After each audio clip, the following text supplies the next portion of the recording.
एक बार एक व्यक्ति बौद्ध भिक्षु के पास पहुंचा और वह बौद्ध भिक्षु से प्रार्थना करने लगा कि हे महात्मा, मैं ध्यान करना सीखना चाहता हूँ। क्या आप मुझे ध्यान करना सिखा सकते हैं? इस पर बौद्ध भिक्षु मुस्कुराए और बोले, अवश्य, मैं आपको ध्यान करना अवश्य सिखाऊंगा। आप बैठ जाएं। किंतु वह व्यक्ति बोला, ध्यान की बहुत सारी विधियां हैं, लेकिन मैं तो वह विधि सीखना चाहता हूँ जिससे गौतम बुद्ध को सत्य का बोध हुआ था। बौद्ध भिक्षु उन्हें मुस्कुराए और उसने कहा, अवश्य, मैं आपको वह विधि अवश्य सिखाऊंगा। आप बैठ जाएं और ध्यान शुरू करें। जो बाहर दिखाई देता है उसे अंदर देखें और जो अंदर दिखाई देता है उसे बाहर देखें। यह कहकर बौद्ध भिक्षु वहाँ से चला गया। तत्पश्चात वह व्यक्ति असमंजस में पड़ गया और सोचने लगा, ये क्या?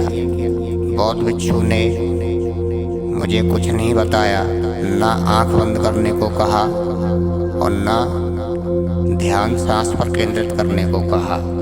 ये कैसा ध्यान है? अंदर क्या दिखाई देता है? सब कुछ तो बाहर है। बस वह व्यक्ति इस असमंजस में पड़ा हुआ था। कुछ समय पश्चात बौद्ध भिक्षु वहाँ लौटा और उसने उस व्यक्ति से पूछा, कैसा रहा आपका ध्यान का अनुभव? इस पर वह व्यक्ति बोला, हे महात्मा, आपने मुझे ध्यान करने का कोई तरीका नहीं बताया। मैं समझता था आप भी गौतम बुद्ध की तरह दयालु महात्मा होंगे। मुझे पता है कि गौतम बुद्ध ने विपश्यना ध्यान के द्वारा सत्य का बोध किया था, लेकिन आपने ना मुझे ध्यान सांस पर केंद्रित करने को कहा और ना आंख बंद करने को कहा। इस पर बौद्ध भिक्षु बोले, मैंने आपको विपश्यना विधि के बारे में ही बताया था। जो बाहर दिखाई देता है उसे अंदर देखें और जो अंदर दिखाई देता है उसे बाहर देखें। अर्थात आपके आते हुई और जाते हुई सांस पर अपना ध्यान केंद्रित करें। वर्तमान पर अपना ध्यान केंद्रित करें। दुनिया में हर चीज़ का अतीत है और हर चीज़ का भविष्य है, लेकिन सांस हमेशा वर्तमान में होती है। इसलिए अपना ध्यान वर्तमान पर केंद्रित करें। दिमाग में आने वाली तमाम विचारों को आप आने दें, जाने दें। आप विचारों के आवागमन को ना रोकें। आपका मन जहाँ भी जाता है उसे जाने दें, उसे स्वतंत्र छोड़ दें। मन का विरोध ना करें। जहाँ भी आपका मन जाएगा वह चीज़ भी वर्तमान में है, तो वर्तमान में रहना सीखें। भगवान बुद्ध ने विपश्यना के माध्यम से व्यक्ति को वर्तमान में जीने और वर्तमान में आनंदित होने के बारे में ज्ञान दिया था।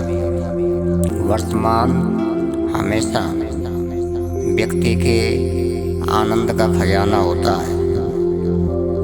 विचार हमेशा उत्पन्न होते हैं क्योंकि मस्तिष्क विचारों का कारखाना है। एक 24 घंटे में दिमाग के अंदर 50,000 से भी ज़्यादा विचार उत्पन्न होते हैं। तो विचारों को रोकना या विचारों से का विरोध करना सही नहीं है। विचार आएंगे, विचार जाएंगे। आप स्थिर रहना और बैठना सीखें। आप दृढ़ रहना सीखें। तो यह अभ्यास धीरे धीरे बड़ा होता जाएगा और जैसे जैसे आपके विचार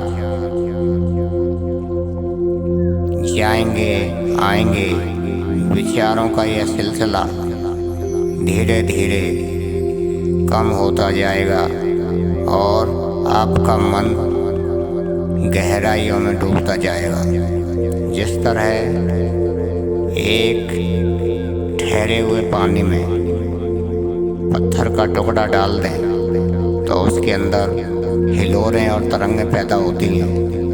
उसी प्रकार संसार की आपाधापी में, हलचल भरी दुनिया में हमारा दिमाग अस्थिर होता है।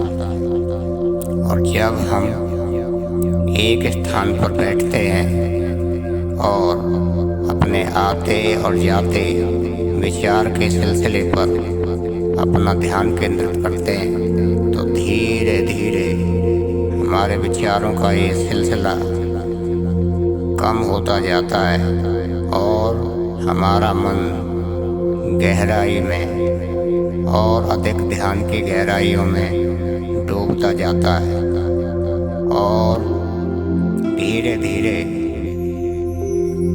एक प्रकार का आनंद प्राप्त होने लगता है और विश्व ऊर्जा, ब्रह्म ऊर्जा धीरे धीरे हमारे शरीर, मन और रोम रोम में प्रवेश करने लगती है और हमारा अंतःकरण ब्रह्म ऊर्जा, विश्व ऊर्जा से ओतप्रोत हो जाता है, कनेक्ट हो जाता है और हमें एक प्रकार की गहरी शांति और सुख का एहसास होता है।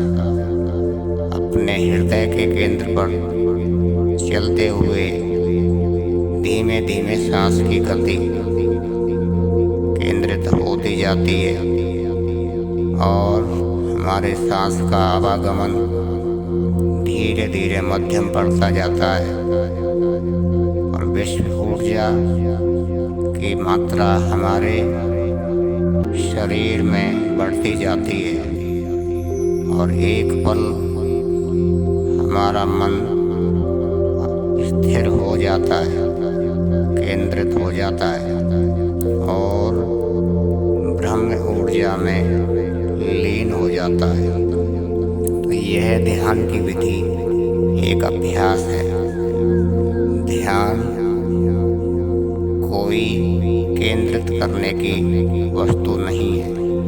ध्यान अचानक किसी एक बिंदु या ज्योति पर टिकने की वस्तु का नाम नहीं है। ध्यान एक सतत अभ्यास का नाम है। ध्यान मन के पवित्र होने की एक प्रक्रिया का नाम है। धीरे धीरे विश्व ऊर्जा हमारे एक एक सेल, हमारे एक एक अंग के अंदर समाहित होती जाएगी और हमारे मन और आत्मा में छिपे हुए गहन और जन्म जन्मांतरों के प्रभाव, छाप और संस्कार धीरे धीरे मिटते जाएंगे और एक दिन हमारा मन ईश्वरीय सत्ता में केंद्रित हो जाएगा, समाहित हो जाएगा, शून्य में चला जाएगा और हमें सत्य का बोध होने लगेगा। हर पल, हर क्षण वह आनंद, वह ईश्वरीय प्रकाश हमारे मन, आत्मा और संपूर्ण अस्तित्व को सराबोर और आनंदित करना शुरू कर देगा। और इस तरह से साक्षी भाव में हमें ईश्वर का दिव्य दर्शन प्रारंभ हो जाएगा। तो इस तरह से ध्यान की प्रक्रिया को निरंतर एक ईश्वरीय आस्था के साथ, एक विश्वास के साथ कि मेरे जीवन में वह दिव्य प्रकाश व दिव्य ऊर्जा वह ईश्वरीय कृपा बरस रही है और मेरा मन और आनंदित हो रहा है। इस तरह से आप ईश्वरीय ज्ञान को प्राप्त हो जाएंगे और ईश्वर की असीम कृपा जीव के ऊपर बरस जाएगी।